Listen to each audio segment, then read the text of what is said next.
شیخ صالح المغاسمی ہیں، وہ کہتے ہیں کہ ان کا آپریشن ہوا، ہارٹ سرجری ہوئی، اور ان کے نا ہارٹ بلاکیج تھے، بہت ساری آرٹریز بلاک تھیں اور سٹنٹس ڈلے ہوئے تھے، تو بہت ایشوز تھا ان کے اس میں. تو وہ کہتے ہیں کہ it was a lengthy operation. کہتے ہیں کہ میں بڑا پریشان تھا، ڈاکٹرز نے میرا آپریشن کیا، سکسیسفل ہو گیا الحمدللہ، ٹانگیں لگا دیے، میں اٹھا تو آئی واز ریلیکسڈ. لیکن کچھ دیر بعد ڈاکٹرز دوبارہ آنے شروع ہو گئے، اور جو ساتھ مشینز تھیں ان میں نا پی پی پی کچھ ہونے شروع ہو گیا، اور ایک ڈاکٹر آ رہا، دوسرا، تیسرا، چوتھا. یہ عرب کے بہت بڑے داعی ہیں، شیخ صالح المغاسمی ابھی بھی زندہ ہیں رحمہ اللہ. تو ڈاکٹرز آئے اور وہ کہتے ہیں کہ میں اب تو بہت پریشان ہو گیا کہ اب کیا ہو رہا ہے. تو انہوں نے ان کی شکل پہ نا پریشانی دیکھی، میں مزید پریشان ہو گیا. تو انہوں نے کہا کہ آپ کے جو بلاکیج تھے نا وہ سم تھنگ ہیپن کہ بہت زیادہ نا بلاک ہو گیا، and we have to re operate you again. تو ہمیں دوبارہ کھول کے سرجری کرنی پڑے گی. کہتے ہیں کہ پہلے سرجری میں تو I was a but relax, لیکن اس دفعہ میں بہت پریشان ہو گیا. تو وہ لوگ جب گئے اپنی اکوپمنٹس لینے کے لیے اور اپنے چیزیں لینے کے لیے، کہتے ہیں آئی واز ریئلی ورڈ. کہتے ہیں کہ میرے ساتھ ایک نا آئی تھنک لیبنانی نرس کھڑی ہوئی تھی. وہ مجھے کہتی ہے کہ یا صالح صلی علی محمد، اے صالح اللہ کے نبی پہ درود پڑھو. اور کہتے ہیں کہ میں اللہ کے نبی پہ درود پڑھنا شروع ہو گیا اس یقین کے ساتھ کہ اللہ کے نبی نے فرمایا کہ اگر تم مجھ پہ درود پڑھو گے تمہارے ساری پریشانیاں ختم ہو جائیں گی اور تمہاری ساری مشکلات کا حل نکل آئے گا.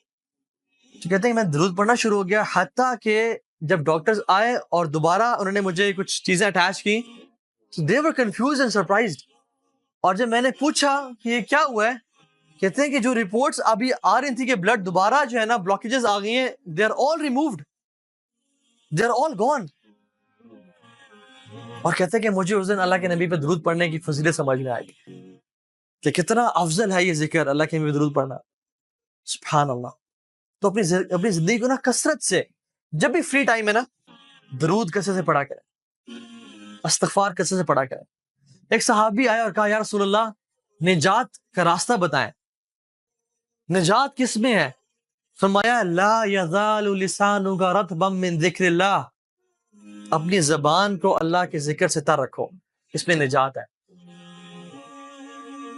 اپنی عقبہ بن عامر، اپنی زبان کو اللہ کے ذکر سے تر رکھو. فرمایا طوبی لمن وجد فی صحیفۃ استغفارا کثیرا، glad tidings to the one who found استغفار in his book with abundance. خوشخبری ہو اس بندے کو کہ جو قیامت کے دن آیا اور اس نے اپنے اعمال نامے میں کثرت سے استغفار کو دیکھا. سبحان اللہ. امام احمد بن حنبل سفر کر رہے تھے، بڑا فیمس واقعہ ہے. سفر کر رہے تھے، رات لیٹ ہو گئی، مسجد میں اجازت ہے کہ میں رات یہاں رہ لوں، تو انہوں نے کہا نہیں آپ یہاں رات نہیں رہ سکتے.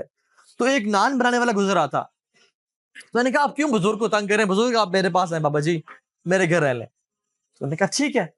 تو وہ جب گھر لے کے گیا تو وہ رات کو نان، وہ تو آٹا گوندتا تھا، آٹا گوند رہا اور کہتا ہے استغفر اللہ استغفر اللہ.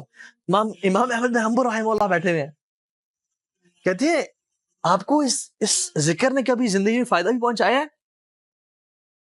تو انہوں نے کہا آپ کو میں کیا بتاؤں. وہ اپنے پوچھ لیا، پہلے میں غریب تھا، فقیر تھا، جب سے میں ذکر یہ کرنا شروع ہوا ہوں مال اتنا ہے کہ سنبھالا نہیں جاتا مجھ سے، اور ہر دعا میری اللہ رب العالمین نے قبول کی ہے. بس ایک دعا جو رہ گئی ہے. کہتے ہیں وہ کیا؟ کہتے ہیں سنا ہے کہ امام احمد بن حنبل بڑے امام ہیں، ان سے ملاقات کا شوق ہے، وہ آج تک قبول نہیں ہوئی. امام احمد بن حنبل کہتے ہیں کہ وقد جررت الیک جرا، ایسے لگتا ہے کہ مجھے آپ کے پاس گھسیٹ کے لایا گیا ہے آپ سے ملاقات کروانے کے لیے. میں ہوں امام احمد بن حنبل.